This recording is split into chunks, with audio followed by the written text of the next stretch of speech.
visionary. I'm a leader, extraordinary. The light can get you down sometimes, it seems. I'll never let it take away my dream.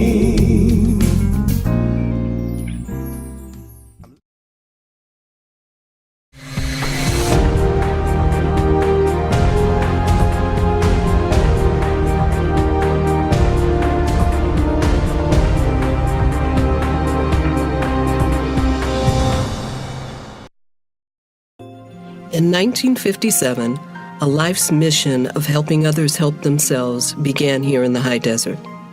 Despite the perceived barriers and discouragement, a legacy prevailed. A legacy rooted in education and achievement, several of which were first for a person of color in this county. Thank you so much for making time for us to be here today, to be here in the John Lavelle Auditorium and Multipurpose Building. This is really exciting. And for Black History Month, it is especially exciting because quite often we feel like those who are leaving legacies and who are our icons don't necessarily live here in the high desert. But that's not the truth when it comes to John Lavelle. How long have you known Mr. Lavelle? You know, I've been in the district for 20 years, and he's always been a major part in the district. Since I started my first day of teaching, we knew who John Lavelle was. So, yeah, he's been a big part in this district. A huge contributor to our culture here in Victor Elementary School District. And I say huge loosely. He's had a major impact on the culture here in Victor Elementary School District. For over 58 years, this man has educated, inspired, and motivated students, parents, teachers, administrators, colleagues, family, and friends. In 2002, on the campus of the Discovery School of the Arts, located in Victorville, California, the John L. Lavelle Auditorium Multipurpose Room was dedicated. We sat down with Mr. Lavelle to hear his thoughts and feelings of that day back in 2002. This dedication was extremely humbling to me. And as I recall, 14 years ago, Ralph Baker and I stood here, and when it was actually told that this is now officially the John Lavelle Auditorium, I just thought back at a time in which some of my ancestors couldn't go in stores or buildings, and when they did, they had to go and drink water from a specific place. And then I thought about, and here this evening, I'm being dedicated a building. And so I accept that in honor of myself, my family, and most definitely my ancestors, because on that evening, I felt they were all here, standing behind me and cheering me on. All right. Today, in 2015, Mr. Lavelle remains actively engaged in the education of our children and young people. He mentors and advises educators, volunteers with several organizations, including his church. John L. Lavelle indeed is a dreamer, visionary, and leader.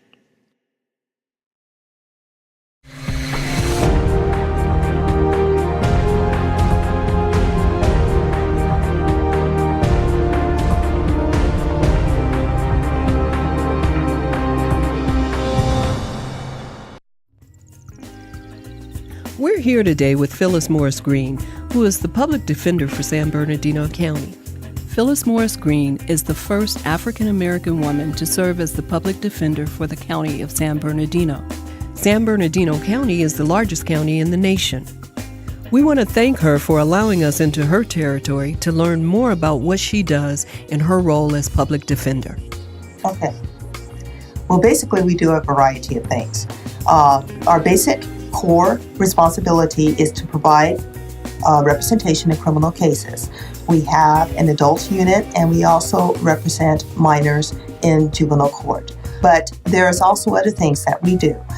We have a civil commitment unit, and in the civil commitment unit, we represent individuals who have been committed to a state hospital setting. So You are responsible for approximately how many in terms of the number of staff? We have around 247 staff, which 110 are attorneys, and I believe we are around 32 investigators, and then the rest are clerical, social workers, and IT individuals. Now, am I correct? Are you the first African American woman to hold this position within the county? Yes. Now, what core or moral values are really important to you?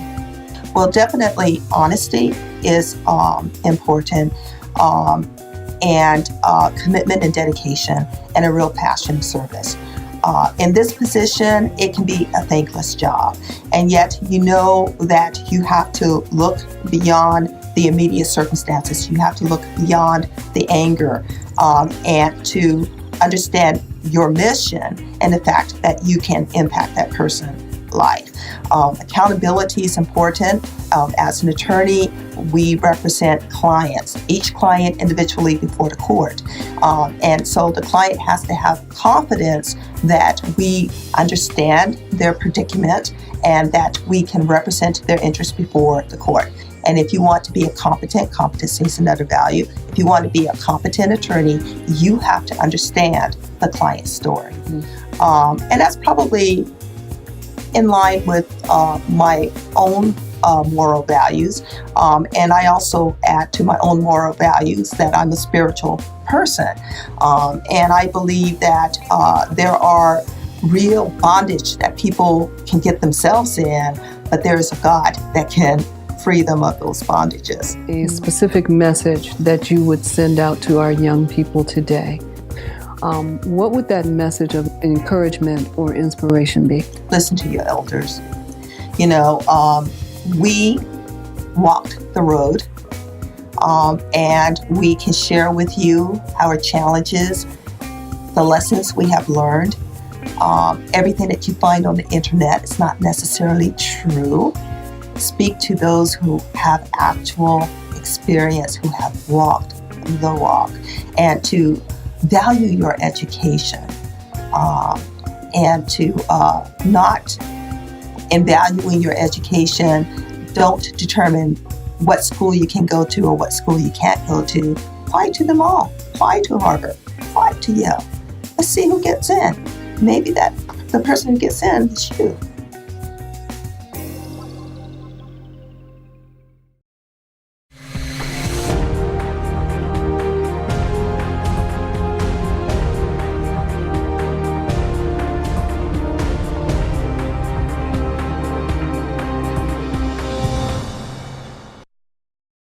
On August 21st, 2014, this school was named and dedicated in honor of Gus Franklin, Jr.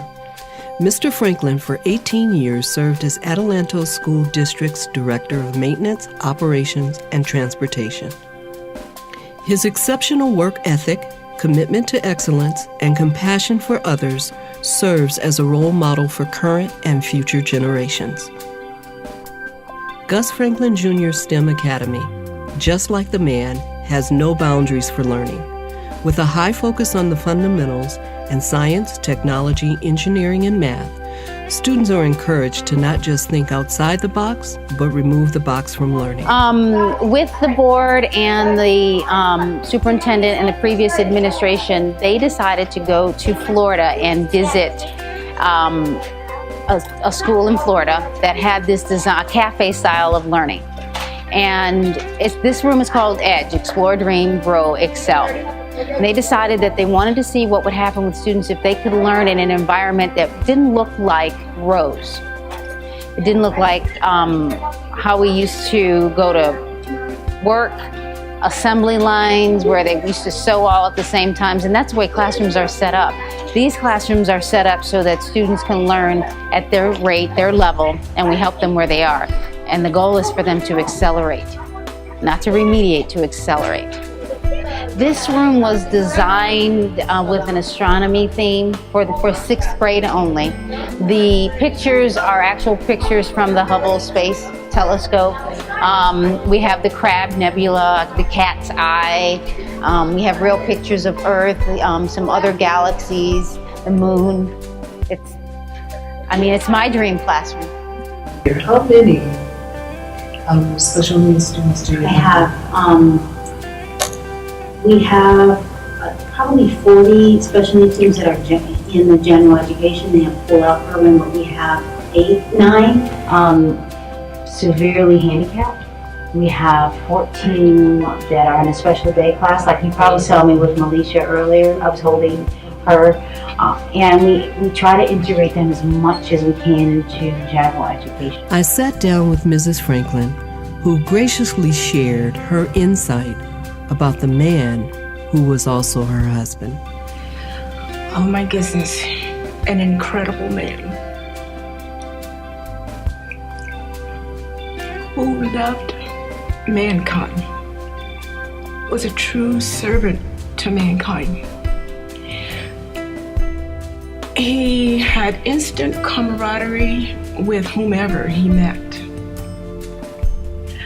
And people just loved him. And he was always willing to listen to anyone.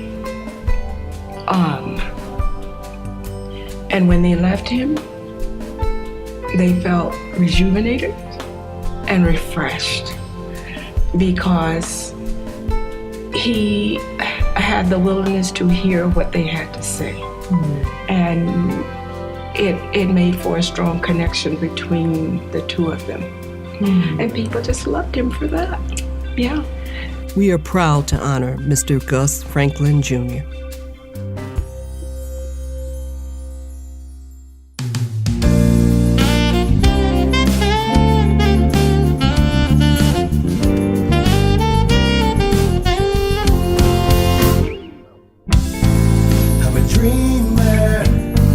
I'm a visionary, I'm a leader, I'm extraordinary.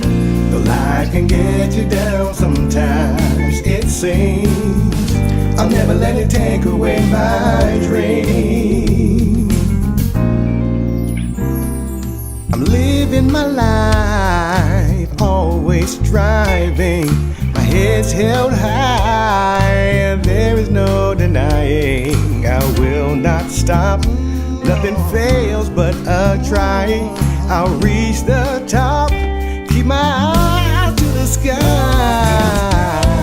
I'm a dreamer, I'm a visionary, I'm a leader, I'm extraordinary. Though life can get you down sometimes, it seems. I'll never let it take away my dream.